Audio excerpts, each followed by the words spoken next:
Wow, what a superb psychological thriller. Hello दोस्तों, कैसे हैं आप सब। आज हम जिस मूवी की बात करने जा रहे हैं उस मूवी का नाम है डीप वाटर। हॉलीवुड की ये मूवी अभी हाल ही में अमेज़ॉन प्राइम OTT नेटवर्क पे रिलीज़ हुई है। ये एक अमेज़ॉन ओरिजिनल मूवी भी है। मूवी की IMDb फ़िलहाल 5.4 है, लेकिन आने वाले दिनों में इसके बढ़ने की पूरी उम्मीद है।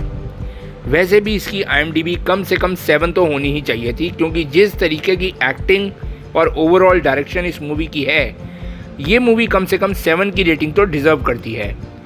मूवी में मेन लीड में बेन एफ्लेक और एना डे आर्मस हैं।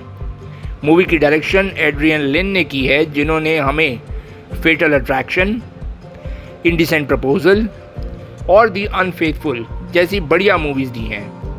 मूवी की overall direction, story, screen play और बैकग्राउंड स्कोर सभी कुछ इतना कमाल का है कि क्या कहने। ये मूवी एक इंटेंस साइकोलॉजिकल ड्रामा थ्रिलर है, तो नो डाउट ऐसी मूवीज़ देखने के लिए पेशेंस तो बहुत चाहिए होते हैं, क्योंकि ये बीच बीच में थोड़ी सी बोर हो जाती हैं। ये मूवी 1957 की एक US novel the talented mister replay पे बेस्ड है। मूवी की स्टोरी कुछ यूँ है कि विक और मेलिंडा अपनी बेटी ट्रिक्सी के साथ एक छोटे से टाउन में रहते हैं। विक को पैसों की कोई कमी नहीं है और उसे स्नेल्स पालने का शौक है। अब एक रात ये दोनों एक पार्टी में जाते हैं, जहां मेलिंडा एक जॉयल नाम के बंदे से विक को इंट्रोड्यूस करवाती है और बोलती है ये मेरा फ्रेंड है, लेकिन वो उसके फ्रेंड से कहीं बढ़कर होता है। ये हमें साफ साफ वहीं दिख जाता है। जब मेलिंडा इन दोनों को अकेला बातों में छोड़कर पार्टी में कहीं और चली जाती है, तो विक जॉयल को बताता है कि उसकी वाइफ का एक पुराना फ्रेंड था जिसका नाम मैकेनरॉय था।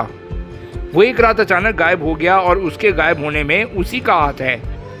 ये बात सुनकर जॉयल इतना डर जाता है कि वो पार्टी से उसी टाइम चला जाता है। नेक्स्ट डे वो मेलिंडा और विक के घर आता है और उन दोनों को बताता है कि उसकी जॉब मैक्सिको में कहीं लग गई है, तो वो वहाँ से जा रहा है। उसके वहाँ से जाने के बाद कुछ दिनों के बाद मेलिंडा की एक और दोस्ती एक चार्ली नाम के बंदे से हो जाती है, जो उसे पियानो भी सिखाता है। वो उसके साथ रात भर घूमती है और कभी कभी रात भर घर भी नहीं आती। फिर इसके कुछ दिन बाद एक पार्टी में जब ये सब इकट्ठे होते हैं, तो रात को पूल में चार्ली की डेड बॉडी मिलती है। दरअसल मेलिंडा को बॉयफ्रेंड्स बनाने की आदत होती है और उसका हस्बैंड विक इस बात को बर्दाश्त नहीं कर पाता और उसके बॉयफ्रेंड्स को मार देता है। वो अपनी बीवी को इसलिए नहीं मारता क्योंकि वो उससे बहुत ज़्यादा प्यार करता है और अपनी एक छोटी सी फैमिली को वो ख़त्म नहीं करना चाहता। इसके बाद मेलिंडा का एक और अफेयर शुरू होता है, जिस आदमी का नाम टोनी होता है, और टोनी का अंजाम भी वही होता है। मूवी की स्टोरी और बेन एफ्लेक की एक्टिंग, ये दोनों बहुत ही ज़बरदस्त हैं।